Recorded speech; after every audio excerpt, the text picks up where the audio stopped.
Finding love at a job is not uncommon, but what happens when the relationship fizzles out and you still work together?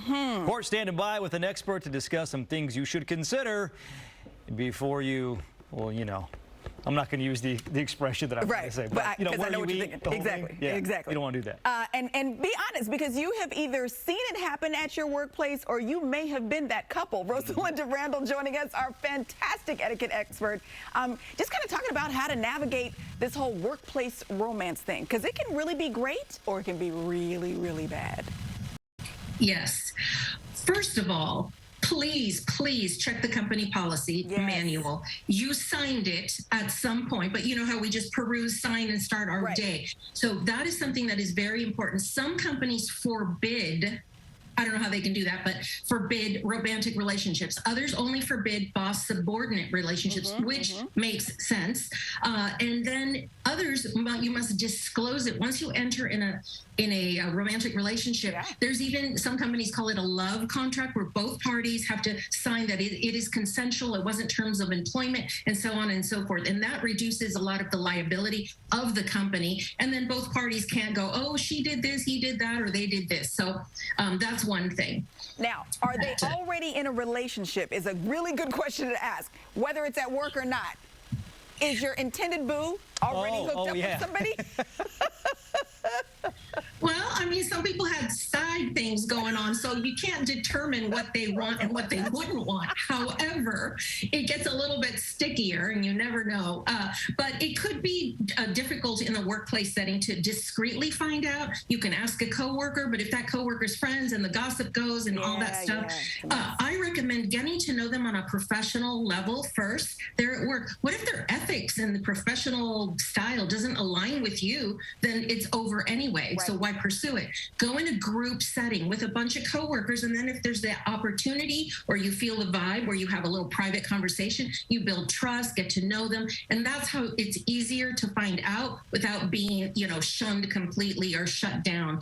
And find out if they're receptive. You can also search them on social media these days. You know, that's an easy way to find out as well. Well, and you touched on it, to find out if they're receptive, because that's the serious thing, is to make sure that the attention is welcome. And how can you really tell? Some people get offended because you just say, wow, you're looking great today. What do you mean by that? You know, that's why I say get to know them a little bit before you approach them. And also, is it a romantic interest you have in them, a potential romantic, or just a hookup? Like, that's very different.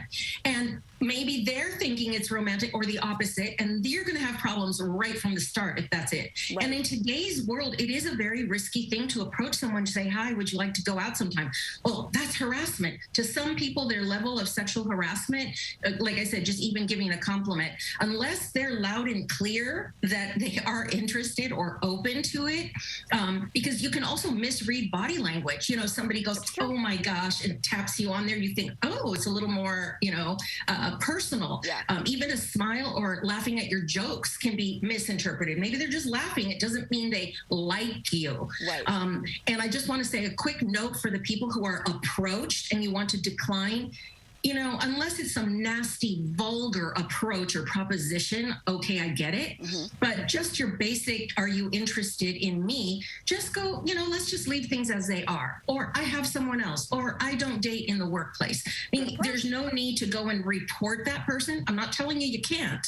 But you know, if we want to make things a little bit less awkward, and if they don't accept your decline, your polite decline, then you might have to bring in management. All right. Rosalinda Randall with us for the first half, because what if the relationship works out? Then there's steps beyond that. So stick around. Coming up in the next hour, we'll dive into some of that. In the meantime, we'll link all the details for Rosalinda Randall on our website, gooddaysacramento.com, under show info and today's date. We'll see you in a bit, my dear.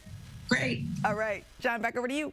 I remember hearing a story about a husband and wife anchor team who got divorced from each other. Ooh. But had to be on TV next to each other. That is rough.